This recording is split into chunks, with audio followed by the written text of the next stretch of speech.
प्रणाम गुरुदेव। गुरुदेव, अभी कुंभ महापर्व जैसे चल रहा है, तो मैं किसी कारणवश कुंभ महापर्व में स्नान के लिए नहीं जा पा रहा हूँ। तो क्या शास्त्रों में कुछ वैसा विधि है, कुछ उल्लेख है कि मैं घर बैठे कुंभ स्नान का फल प्राप्त कर सकता हूँ? जो कुंभ मेला तक पहुंच जाए, इतनी समय, सुविधा और सामर्थ्य जिसमें है वो भाग्यशाली है। और जो कुंभ के किसी भी एक स्नान की तिथि में पहुंच जाए वो अति भाग्यशाली है। अगर 6 स्नान वहां पर कर लें वो परम भाग्यशाली, महाभाग्यशाली है। लेकिन आज की आधुनिक दुनिया की दौड़ भाग में कई लोग ऐसे प्रसंगों में पूर्ण रूप से भाग नहीं ले पाते हैं। विशेष बात तो ये है, उस दान की शक्ति को तो आप दूसरी जगह परिवर्तित नहीं कर सकते, लेकिन वहां उस ग्रह संयोगों में, वहां जो उस तिथि के पर्व की शक्ति में जो ऊर्जा उत्पन्न हो रही है सूक्ष्म रूप से, जो नदी देवता हैं, ये सूक्ष्म शक्तियां हैं और सूक्ष्म शक्तियों को तुम कहीं भी आमंत्रित कर सकते हो। उस स्थान में जो ऊर्जा प्रकट होगी, स्थान की ऊर्जा, और कहीं नहीं होगी, ये तो विशेष बात है। लेकिन उस स्थान में जो नदी देवताओं के ग्रह संयोगों से उत्पन्न होने वाली दिव्य शक्ति है, ये शक्ति को तुम दुनिया के किसी कोने में आमंत्रित कर सकते हो, क्योंकि स्थूल शक्ति को खींच के ले जाना पड़ता है। सूक्ष्म शक्ति तो मात्र आमंत्रण मात्र से ब्रह्मांड के किसी भी कोने में उसी क्षण पहुंचने का सामर्थ्य रखती है। तो अगर आप किसी अनिवार्य कार्य से, अनिवार्य कारण से कुंभ स्नान तक नहीं जा पा रहे हो, सच में वो कारण आपके लिए बहुत अति आवश्यक है, और इस कारण आप दुविधा में हो कि मैं स्नान में नहीं जा पा रहा हूं, और आपके दिल में वो चटपटाहट है और उत्कंठा है कि मुझे वो स्नान करना ही करना है, तो अगर आप में वो भावना है और भक्ति है, तो निश्चित रूप से आप घर बैठे वो कुंभ स्नान का वहीं लाभ पा सकते हो। इसका शास्त्र में अद्भुत उपाय बताया गया है, और विशेष रूप से कैसे हम इन देवताओं को अपने स्थान पर प्रसन्न करके आशीर्वाद प्राप्त कर सकते हैं, ये विधान भी बताया गया है। कुंभ में, प्रयागराज के कुंभ में गंगा, यमुना और सरस्वती त्रिवेणी संगम का, 3 नदी देवताओं का महत्व है, और उन पर्वों में विशेष रूप से जुड़ने वाले ग्रह और नक्षत्रों का महत्व है। उज्जैन के कुंभ में शिप्रा का महत्व है, हरिद्वार में भागीरथी का महत्व है, गंगा का, और नासिक में गोदावरी का महत्व है। लेकिन शास्त्रों में एक श्लोक वर्णित है कि जब भी आप स्नान करो तो उस स्नान जल में आप स्पर्श करके गंगे च यमुने चैव गोदावरी सरस्वती नर्मदे सिंधु कावेरी जले अस्मिन् सन्निधिं कुरु, ऐसे कहते हो, तो उसी समय गंगा, जमुना, सरस्वती, गोदावरी, नर्मदा, सिंधु, कावेरी, अभी तो आप 3 नदियों के संगम में स्नान करने जा रहे हो, ये मंत्र बोल दोगे तो 7 नदियां आपके घर बैठे आपके घर के जल में आ जाएगी, उसी क्षण आएगी। विश्वास हो तो कटौती में गंगा है,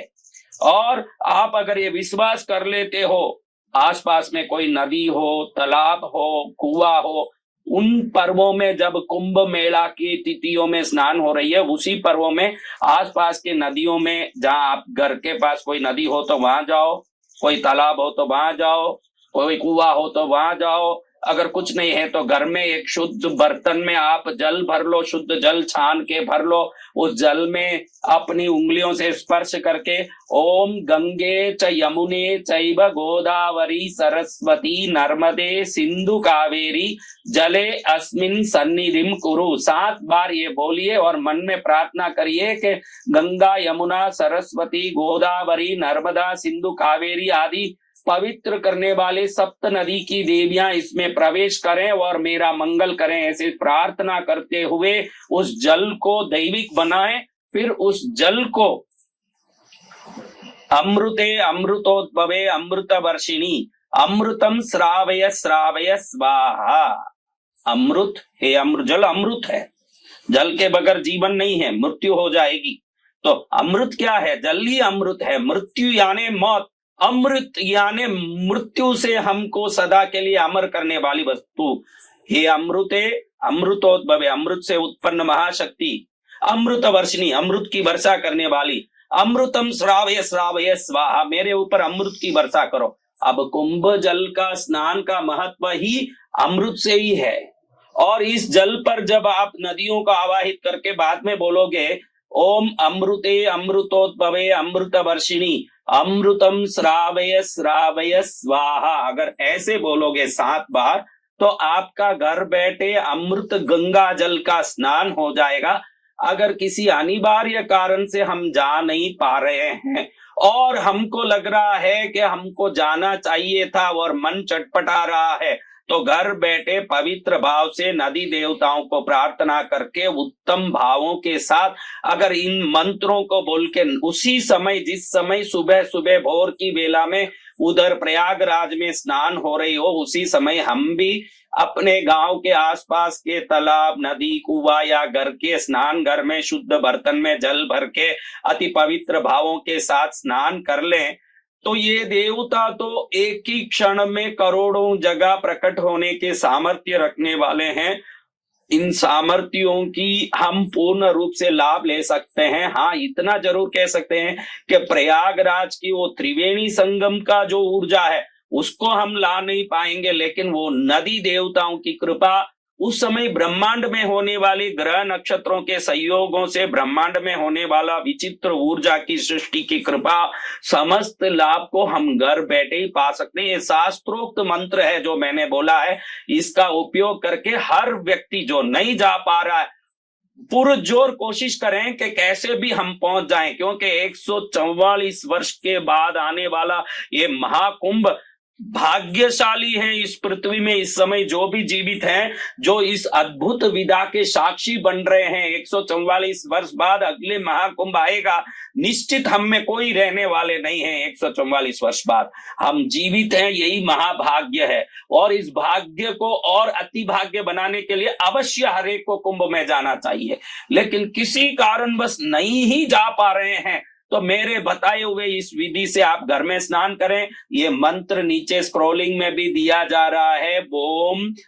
गंगे च यमुने चैव गोदावरी सरस्वती नर्मदे सिंधु कावेरी जले अस्मिन सन्निधिम कुरु, ये बोल के आपको स्पर्श करके जल को मंत्रित करके जल देवताओं को आवाहित करना है। ओम अमृते अमृतोद्भवे अमृत वर्षिणी अमृतम श्रावय श्रावय स्वाहा बोल के आप एक एक लोटा जल लेके अपने ऊपर 7 बार अमृत की बरसात हो रही है, ये भाव से स्नान कर रहा है। जब प्रयागराज में कुंभ के स्नान की तिथियों में वहां स्नान हो रही हो, उस समय आप जल स्थानों में या स्नान घर में ये विधि करके कुंभ स्नान की वही ऊर्जा, वही लाभ, वही कृपा को अवश्य प्राप्त कर सकते हैं।